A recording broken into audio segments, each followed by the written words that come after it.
Hello and welcome back to TechnoSurgeon YouTube channel.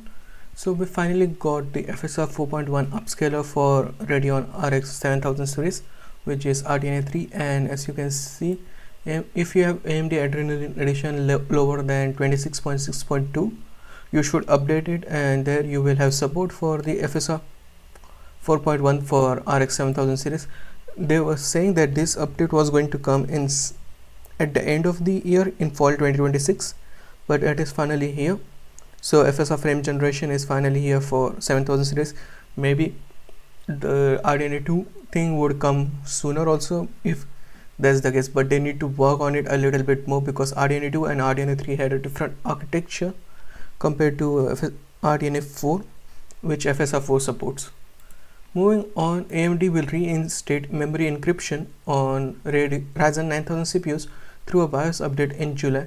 TSME is coming back after valuable community feedback. So what happened was, unknown to the users, TSME was removed, which is basically a memory encryption thing, and it is mostly not available for commercial, like commercial CPUs doesn't needs it to much extent, but it was a nice thing to have, and they removed it without telling it to anyone that it was being removed. But the support is coming back, and TSME support was there on consumer CPUs from 2020 with Ryzen 7 3700X. They removed it right now through an update, and now they are bringing back because of the community feedback. And that's how community has its things, where if there's enough, a pro company needs to give in. That's why competition is also needed. Next up, we also have a tweet from Jack Huen where he goes over FSR 4.1 coming to RX 7000 series graphics card, extending our machine learning powered gaming experience to million more players across more than 300 games. And also for RDNA 3 APUs, we are developing lightweight machine learning models to bring FSR 4.1 to even more devices.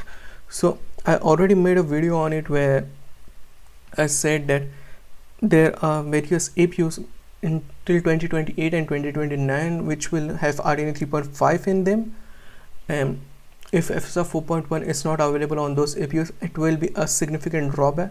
But now because of this, we are getting an update that indeed FSR 4.1 will be available for this APUs, which is a huge W in my book.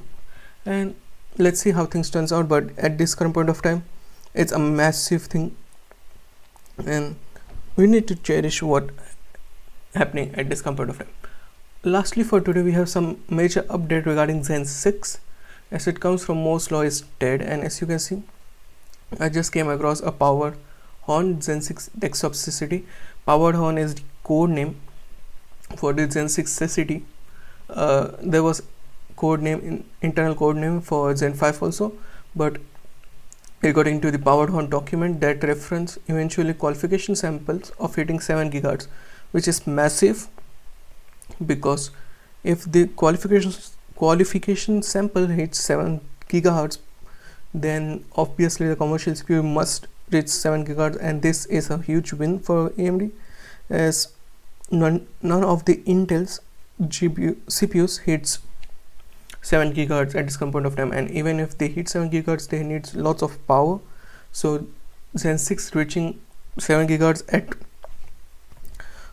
nearly half of the Intel's power requirement is a huge W, and Intel needs to be worried about that. Intel needs to make better CPUs, but at this point of time, Zen 6 is looking pretty massive, and at a minimum, this confirms that as of first half of 2026, we are still targeting at least 7 GHz boost clock for at least one Zen 6 product.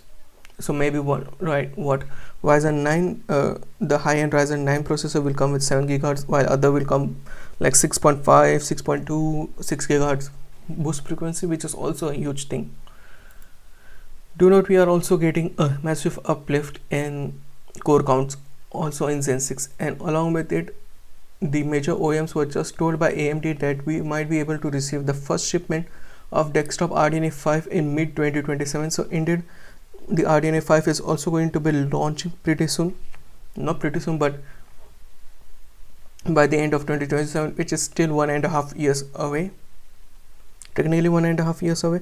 But judging from it, if RDNA 5 comes in end of 2027, because The rumors are Nvidia's Super Series is going to be launched this year by the end of the year or next year. So if that's the case, then AMD literally has a heads up in the GPU segment. But yeah, that's it from me today. What do you think about the news? Sound of your thoughts in the comment section down below, and I'll meet you in the next one. Peace out.